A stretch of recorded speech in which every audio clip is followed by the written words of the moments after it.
In a village perpetually wrapped in the soft, silver mist, lived a crow unlike any other. His name was Koro, and his feathers were the color of polished jet, his eyes like tiny, brilliant beads of obsidian. Koro had a particular fascination, a singular passion that set him apart from his brethren.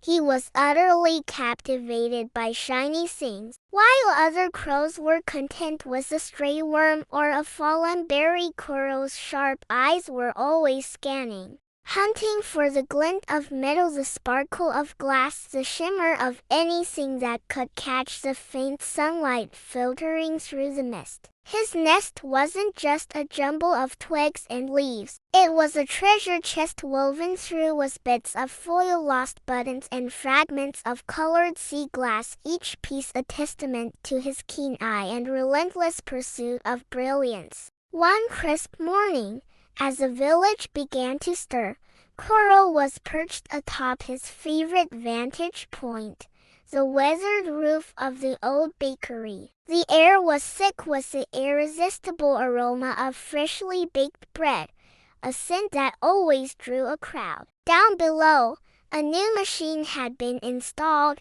a curious metal box with a glass front. It was a bun vending machine, and it quickly became the center of village life. Koro watched with intense curiosity as people approached the box. They would slip a small, shiny silver disc into a slot, press a button, and a moment later, a warm, fluffy bun would drop into a tray at the bottom. The exchange was magical to him. The shiny disc went in, the delicious-smelling bun came out. It was a transaction he needed to understand. His gaze locked onto a flash of silver on the ground near the machine. A young boy, in his haste to get a bun, had dropped a coin. Koro swooped down, his heart thumping with the thrill of discovery. He snatched the coin in his beak. It was cool, smooth, and perfectly round,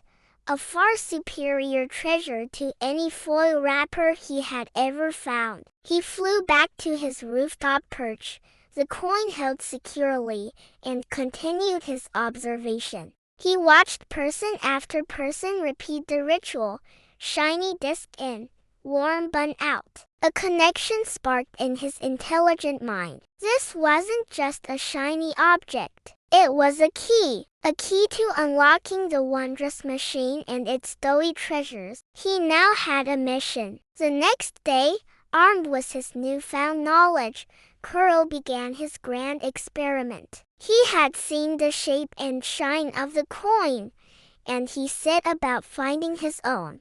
His first attempt was a small, smooth, gray pebble he found by the riverbank. It was round, about the right size, and had a faint sheen when wet. He flew to the machine, full of confidence, and tried to push the pebble into the narrow slot. It was too thick. It clattered uselessly to the ground. Koro tilted his head, a thoughtful call escaping his beak. Failure was just data. He needed something flatter. His second attempt involved a metal bottle cap he pried from the dirt behind the local inn. It was shiny, thin, and metallic. This had to be it. He flew back to the vending machine, excitement fluttering in his chest. He maneuvered the cap towards the slot. It was the right thickness, but the jagged edges caught, and it refused to go in. He tried jiggling it,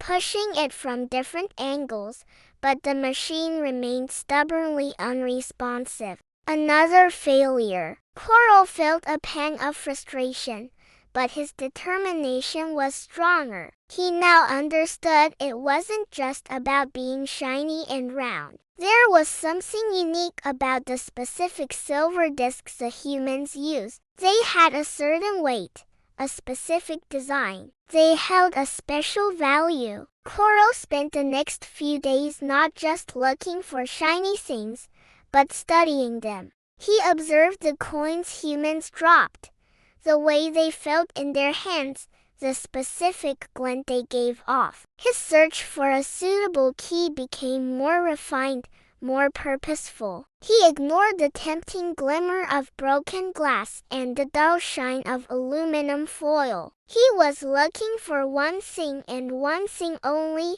a true coin. His quest led him to the village shrine, a quiet, sacred place surrounded by ancient cedar trees. At the base of a stone lantern, nestled amongst a handful of small offerings, was his prize. It was a single silver coin, identical to the one he had first seen. It had been left as an offering, but to Koro, it was the key to the universe. With the precious coin held firmly, he flew directly to the bakery. The machine stood waiting. This time, there was no hesitation. He landed on the edge of the machine, positioned the coin perfectly over the slot, and with a gentle nudge of his beak, let it drop. It slid in with a satisfying click. Koro hopped over to the selection panel. He had watched the humans long enough to know which button they pressed most often. He tapped it firmly with his beak.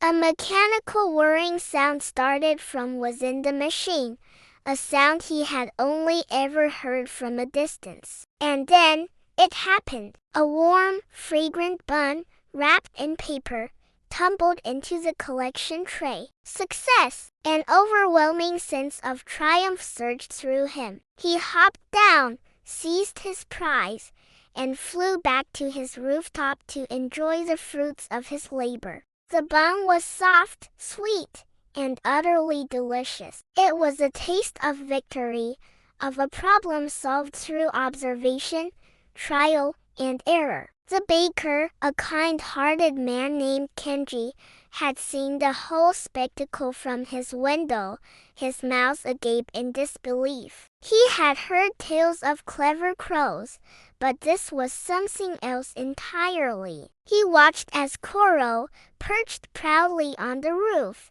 devoured his well-earned treat. The next morning, Kenji placed a small, shallow bowl of water on the ledge near the vending machine. Next to it, he put a single coin. When Koro arrived for his daily bun, he saw the new setup. He seemed to understand immediately. He picked up the coin, used the machine, and then, to Kenji's astonishment, returned to the ledge and dropped a small, shiny piece of colored glass into the now empty spot next to the bowl tray.